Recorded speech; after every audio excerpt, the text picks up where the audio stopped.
तो इससे साफ जाहिर होता है कि इस सरकार में सिर्फ दो व्यक्तियों की चलती है, देश के प्रधानमंत्री की और देश के गृह मंत्री की। और मेरे फ़ोन की टेपिंग कौन करेगा? सरकार, क्योंकि हर व्यक्ति सरकार के तो खिलाफ बोले। कानून ये जो आया है ये सरकार की धज्जियां उड़ाने के लिए आया कि ये सरकार ऐसी निकम्मी सरकार है। जासूसी, जांचनी जासूसी, और जासूस कौन कराता है? दुश्मन। तो इसके लिए पूरा जिम्मेदार भारत का प्रधानमंत्री और भारत का गृह मंत्री है। इसको जवाब देना चाहिए, इसकी एक निष्पक्ष जांच होगी। सबसे बड़ा दुर्भाग्य है कि भारत के जज का भी उसमें नाम है। जनता का ध्यान दूसरी तरफ डाइवर्ट करते हैं। ये हमारे देश का सबसे बड़ा दुर्भाग्य है कि किस किस की जासूसी कराई है। और इसमें तो ये भी आया है कि इनको अपने ही मंत्रियों पर विश्वास नहीं है कि ये अपने मंत्रियों की भी जासूसी करा रहे हैं। नमस्कार, मैं हूं मोहम्मद आसिफ और आप देख रहे हैं DS4 न्यूज़। संसद सत्र का आज दूसरा दिन शुरू हुआ है और इस बीच आज भी कामकाज उस तरह से नहीं हो पाया जिस तरह से होना चाहिए था। पहला दिन PM मोदी लगातार उन मंत्रियों का नाम गिनाने में लगे हुए थे जिस मंत्रियों का प्रमोशन हुआ है उन मंत्रियों के बारे में, लेकिन वो भी नहीं हो पाया। और जैसे ही आज संसद सत्र के दूसरे दिन कृषि मंत्री ने बोलना शुरू किया, फिर से वही हंगामा होना शुरू हो गया और काम आज भी पूरा नहीं हुआ। अब सवाल ऐसे में ये है कि आखिर किसानों का जो मसला है वो कैसे हल होगा। 22 जुलाई से किसान जो है संसद भवन के सामने जो है प्रोटेस्ट करना चाहते हैं, प्रदर्शन करना चाहते हैं। 200 किसान जाएंगे। तो इन तमाम चीज़ों को लेकर जो रणनीति है वो किस तरह से है, ये जानने के लिए आज हमारे साथ जो है हरेंद्र ताऊ जी हमारे साथ मौजूद हैं। इन्हीं से जानने की कोशिश करते हैं। सर, आपका बहुत बहुत स्वागत है। धन्यवाद। किस तरह का प्लान है आप लोगों का? देखिए, हम लोग 200 लोग जाएंगे और बाई बस जाएंगे और संसद भवन जाएंगे। संसद भवन पे हम आराम से बैठेंगे, शाम तक सत्र चलेगा। जैसे ही सत्र ख़त्म होगा हम लोग वापस अपने अपने मोर्चे पे आ जाएंगे। अगले दिन फिर 200 लोग जाएंगे और ये 200 लोग सरकार को वेरीफाई हैं, दिल्ली पुलिस ने वेरीफाई किया है। हम लोगों ने अपने आधार कार्ड और फोटो दिया गया है ताकि कोई असामाजिक तत्व बीच में ना घुस जाए या सरकार ना घुसा दे, ये भी अब डर है।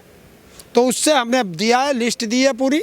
आधार कार्ड हमारा वेरीफाई कर ले, उसके हिसाब से जाएंगे। ये तो हमारा प्लान है। एक प्लान ये भी मैंने सुनने को मिला है, मैं आपसे ही जानने की कोशिश करूंगा कि 200 किसान जाएंगे, 200 में आपका भी नाम है। हाँ। आज सोशल मीडिया पे आप छाए हुए हैं, आपकी बातों को लोग सुनते हैं, आपके बातों का वजन है, वैल्यू देते हैं। ऐसे में आपका जो पर्सनल जो रणनीति है वो क्या रहेगा? कैसे आप वहाँ जाएंगे, तो किस तरह से प्रोटेस्ट करें? देखिए, सबसे पहले तो संयुक्त किसान मोर्चा को और माननीय राकेश टिकैत जी को और पूरी भारतीय किसान यूनियन को मैं दिल से सैल्यूट करता हूँ कि उन्होंने मेरे जैसे एक अदना से कार्यकर्ता को सबसे पहले जत्थे में चुन के भेज रहे हैं। तो ये मेरा सौभाग्य है। जैसे ही संसद सत्र शुरू हुआ, PM मोदी ने बोलना शुरू किया, लोग उम्मीदें लगा रहे थे कि महंगाई, बेरोजगारी या किसानों के मुद्दे पे बात करेंगे। इसको नज़रअंदाज करते हुए उन्होंने जो है उन मंत्रियों के बारे में तारीफ करना शुरू कर दिया जिनका प्रमोशन हुआ है, मंत्रिमंडल में जगह मिला। इस पर आपकी क्या राय? देखिए, यही तो हमारे देश का दुर्भाग्य है कि देश का प्रधानमंत्री जो ज्वलंत मुद्दे हैं, महंगाई है, बेरोजगारी है और किसान है, इन मुद्दों पे बात नहीं करके जनता का ध्यान दूसरी तरफ डाइवर्ट करते हैं। ये हमारे देश का सबसे बड़ा दुर्भाग्य है। लेकिन जो अन्य सांसद हैं, सबको किसान यूनियन ने, संयुक्त किसान मोर्चा ने, सारे मोर्चों ने और देश के किसानों ने अपील की थी कि आप जो भी बात करें संसद में करें, संसद का वॉकआउट ना करें। जो शोर मचाना संसद में मचाएं। आपको वे जो है सस्पेंड करेंगे, कंधों पे उठा के बाहर फेंकेंगे तो हम स्वागत करेंगे। लेकिन जो बहिष्कार करके बाहर आएगा फिर किसान उसका बहिष्कार कर देगा। ऐसे में सवाल ये आता है कि किसानों का जो मुद्दा है, बहुत कम विपक्ष वाले हैं जो इसको लेकर सरकार से सवाल पूछते हैं, बहुत ऐसे कम पत्रकार हैं जो किसानों के मुद्दों को लेकर सवाल करते हैं। लेकिन आज देश की सरकार पे एक आरोप लग रहा है कि 40 पत्रकार के साथ साथ विपक्ष के कई ऐसे बड़े नेता, जिनमें राहुल गांधी भी मौजूद हैं, कई ऐसे सांसद हैं, उनके खिलाफ जो है जासूसी की जा रही है। इस पर आपकी क्या राय?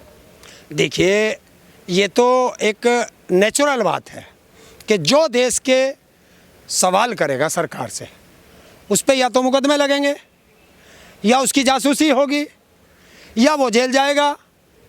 और मैंने तो ये सुना है इजराइल की ये शायद कंपनी है जिसका वो सॉफ्टवेयर है। हाँ, तो वो सॉफ्टवेयर उस इजराइल की कंपनी ने कहा है कि हम सरकार के अलावा किसी को बेचते नहीं हैं। तो अगर वो सरकार के अलावा नहीं बिकता है तो भारत सरकार ने जासूसी कराई है, और उस भारत सरकार में भी कौन जिम्मेदार है।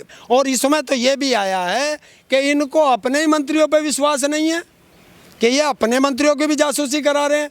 तो इससे साफ जाहिर होता है कि इस सरकार में सिर्फ दो व्यक्तियों की चलती है, देश के प्रधानमंत्री की और देश के गृह मंत्री की, और बाकी हर मंत्री उनकी लिस्ट में है जो भी उनसे थोड़ा भी इत्तेफाक रखते हैं। और विपक्ष वो तो रहेगा ही उनकी हिट लिस्ट में। सबसे बड़ा दुर्भाग्य है कि भारत के जज का भी उसमें नाम है। और पत्रकार, जो पत्रकार सरकार से निष्पक्ष होकर सवाल करेगा, आप समझ सकते हैं उसका ये क्या हाल करेंगे।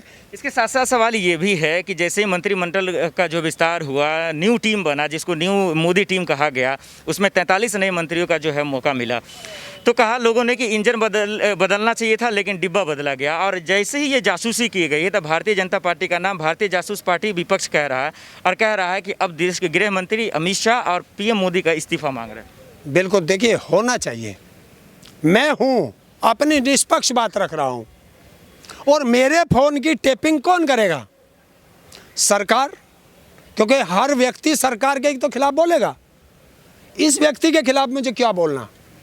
लड़ाई सरकार से है हर व्यक्ति की, तो सरकार के खिलाफ बोलेगा। सरकार उनकी आवाज़ दबाने के लिए उनसे कौन बात करता है, वे किससे बात करते हैं, ये सब उनकी टेपिंग कराते हैं। तो यही तो है। तो इसके लिए पूरा जिम्मेदार भारत का प्रधानमंत्री और भारत का गृह मंत्री है। इसको जवाब देना चाहिए। इसकी एक निष्पक्ष जांच होगी तब आएगा। कह रहा विपक्ष, सीएम योगी ने भी कहा है, खास करके कानून मंत्री रविशंकर प्रसाद ने भी कहा, भारतीय जनता पार्टी के नेता कार्यकर्ता का कहना है कि ये संसद सत्र जैसे शुरू हुआ है, इससे पहले इस तरह का आरोप लगाना ये एक तरह की साजिश है, विपक्ष का ये काम है। देखिए, मैं ये पूछता हूँ, अगर ये साजिश है, चलिए इसे साजिश मान लिया आप लोगों ने, जांच कराने में क्या जा रहा है? जांच कराइए। दूसरी चीज, अगर ये साजिश है तो जनसंख्या नियंत्रण कानून चुनाव से पहले क्यों? बताए योगी। कह रहे हैं कि उत्तर प्रदेश के विकास के लिए ऐसा किया जा रहा है। और ये कानून, ये जो आया है, ये सरकार की धज्जियां उड़ाने के लिए आया कि ये सरकार ऐसी निकम्मी सरकार है कि जो अपने मंत्रियों की भी, विपक्ष की भी, पत्रकारों की भी, जजों की भी, सबकी जो है जांच करा रही है। जासूसी, जांच नहीं, जासूसी। और जासूस कौन कराता है? दुश्मन। अब सवाल है, आखिरी सवाल ताऊ जी से ले लेता हूं कि 22 जुलाई को ये लोग प्रोटेस्ट करने वाले हैं, प्रदर्शन करने वाले हैं, तो क्या ये जानने की कोशिश करता हूं कि क्या दिल्ली पुलिस ने आपको परमिशन दिया है, या फिर किस तरह से आप लोग जाएंगे तक के जो दिक्कतें आएंगी उसको किस तरह से आप लोग फेस कीजिएगा? वो इसलिए क्योंकि जब आपने ट्रैक्टर रैली निकाला था तो वो दिन आप भूल नहीं सकते। देखिए, दिल्ली पुलिस की परमिशन के लिए संयुक्त किसान मोर्चा के जिन लोगों को लगाया गया वो बात कर रहे हैं, और हम लोगों की क्या रणनीति रहेगी, या तो हम जो 200 लोग जाएंगे, या तो आज शाम को हमें उसका वो मिल जाएगा, या कल सुबह हम लोगों को जो संयुक्त मोर्चा गाइडलाइंस देगा, जो भारतीय किसान यूनियन हमारी यहाँ की हमें गाइडलाइंस देगी, हम उसके अनुसार प्रोटेस्ट करेंगे। जो उनका आदेश होगा वो मान्य होगा। चलिए, बहुत बहुत शुक्रिया।